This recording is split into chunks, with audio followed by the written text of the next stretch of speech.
and I know Dr. Kanda and you as well. And what I'm going to do, actually, I'm not going to show the slides of PowerPoint because I feel actually like this virtual kind of conversation actually to me is very annoying, in the sense that is I also don't conduct my class as well. I do it physically, and it seems that we talk to ourselves. So if we show the slides, then people will be concentrating on that one, so they don't listen to us this way. But the thing is, my paper is almost done. So if anyone of you are interested in the paper, then I can send it to you and you can take a look. And the paper that I'm going to talk about or present is basically built on the research that we did, or we have been doing, I should say, since the last year. And one version of it has been already published in an Elsevier journal. And we have built on that. And if you read it, and you see there are some similarities, but it has not gone to the level of plagiarism, primarily because the framework is different, the objectives are different, and the sources of information that we interviewed are totally different. So it means it's not actually totally same, but it is, like I said, it has a sort of similarities in terms of the premise of the paper. So that is it. So like I said, I will be just talking to you.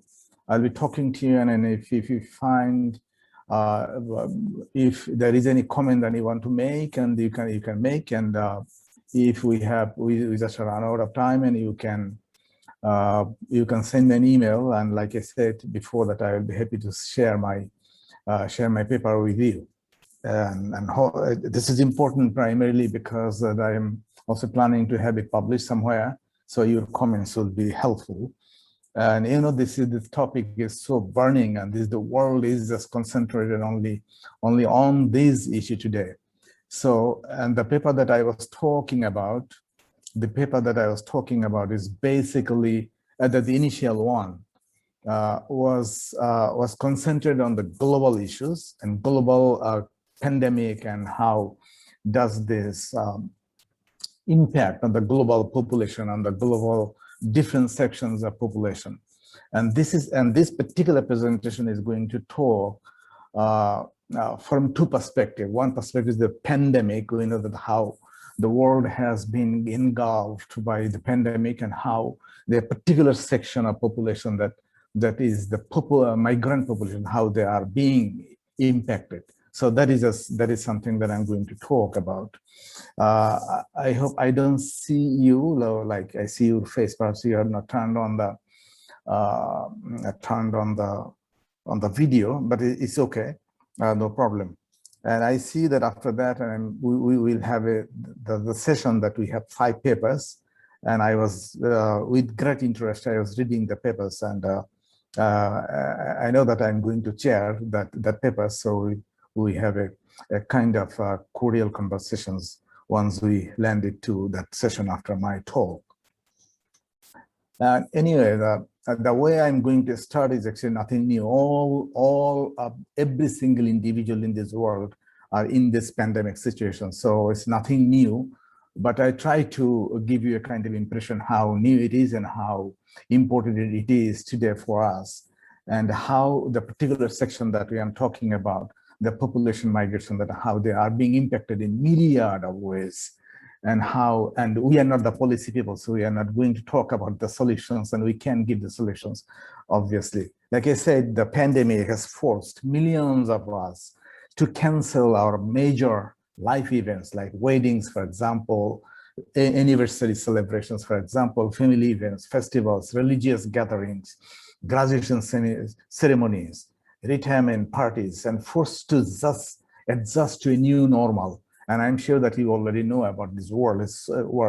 In 2020, one of the most pronounced word was new normal, or the sentence, or whatever, the phrase new normal. Sometimes we really don't know what does this actually mean, because it's something that has not been experienced by the humanity before in a different way, right? So this is the new normal. We got to adjust to this new normal situation, right? So and this is, you see, I'm sure this is how in the last paper that we said, this 2020 was a lost year. That has been lost in different ways. And lost in what ways? It was lost in different myriad of ways. One way was like we have lost almost globally 500 millions of jobs. There's a huge loss. And the problem is, maybe if you're a native person, there is highly likely that we would be able to get into the job or get back to the job, or we can experience the mobility perhaps at some point of time. But for those people, that is highly unlikely they would be able to get into the job again, because most of the migrant population, their jobs are actually under contract, and they are not kind of bound, or they're not kind of considered by the legal framework as having the same quality of life, same amount of salary, or same protection. It doesn't happen. This is one of the reasons that they are left more vulnerable than the native ones, right? So we are talking about it. Like I said, we realize today that the great wars do not need a great cause. And we see like how the entire world is now being shaken by this pandemic. And in this, the virus that you're talking about, the billions of viruses that we accumulate together is going to be less than one gram. All the viruses that we are threatened by, if we just gather them, or accumulate them together, how small is it? You can't see them without microscope. But how threatening is this? The entire world, the ground and the economy and the humanity has been shaken by it. This is why it's so important. And a few consequences that we can imagine have exacerbated by global disparity. When you talk about the disparity, we already know that in this world, 2,200 people possess the amount of resources or money, whatever term we use, equal to around 5 billion population. What does this mean? This means we see the acute disparity that is prevailing in this world. Right.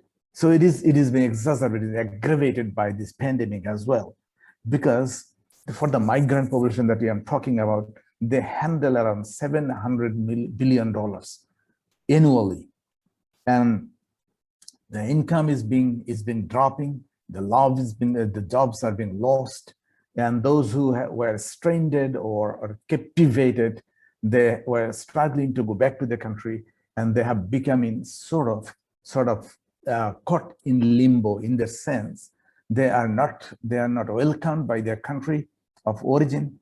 They are not welcomed by the countries of the destinations or the receiving countries, primarily because they have been made scapegoats.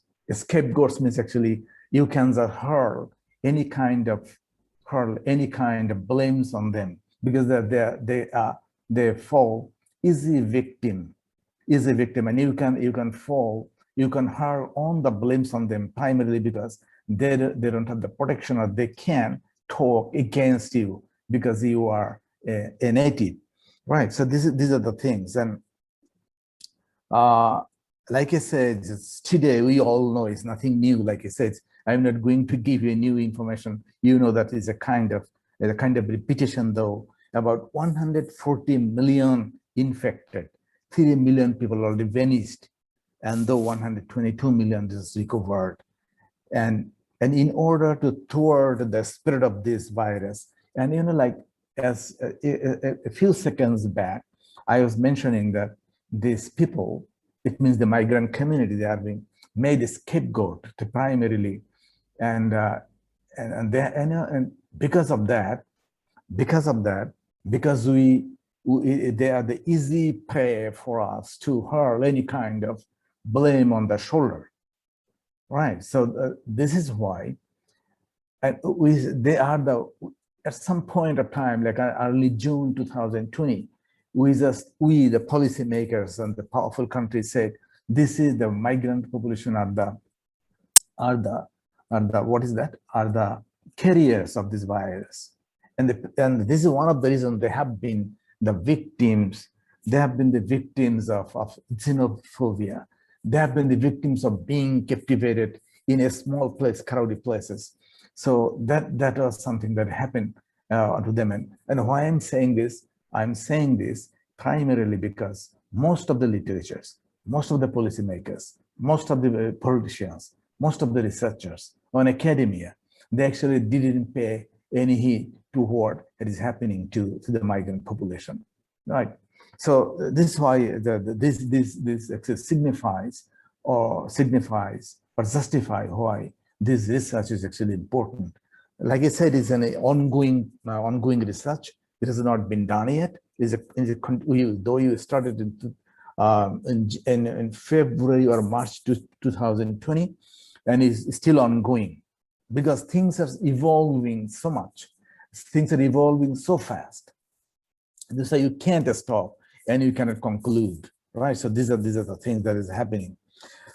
And importantly, millions of migrants are stranded in different destination countries because around 90% of the countries has undergone lockdown. This is why the paper that we wrote talked about the locked up under lockdown, right? So what are the miseries they had to go through?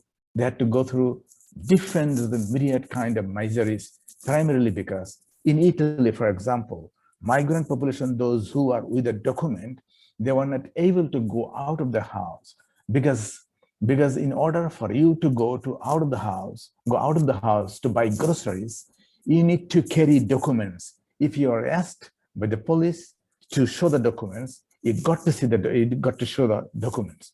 But it's fine. It sounds fine. But the problem is, if you are an undocumented migrant, for example, it means your only choice is to die of starvation because you cannot go out. You cannot go out because you cannot show the documents because you don't have documents. These are the predicament they are undergoing and they have been in, right? So these are the things. And let me talk a bit about, like I said, if you look at my title, I talked about the migrant population under this pandemic, and particular attention has been given to Southeast Asia, right? And Southeast Asia is a so heterogeneous country, heterogeneous in this kind in terms of political system. What is happening in Myanmar at the same time. Singapore political system is different from Brunei. Brunei political system is different from Thailand. Thailand political system is different from Vietnam. Vietnam's political system is different from Laos or Cambodia. So it's like this. This I'm saying is heterogeneous kind of thing in terms of politics. Why is this important? It's important how the politics actually sometimes tells us how differently one migrant is treated by the government. This is why it is important. That I'm not going into the political system, obviously. But the thing is, like I say, today, only about international migrants, if you talk about it, right, we have around 300 million international migrants, and 90% of them are affected in some way, either by salary cut or by salary loss, either by partial job or fully job loss. So these are all by stranded somewhere, or they cannot go out, or they can go for work, or they can go to work. So different ways they have been impacted.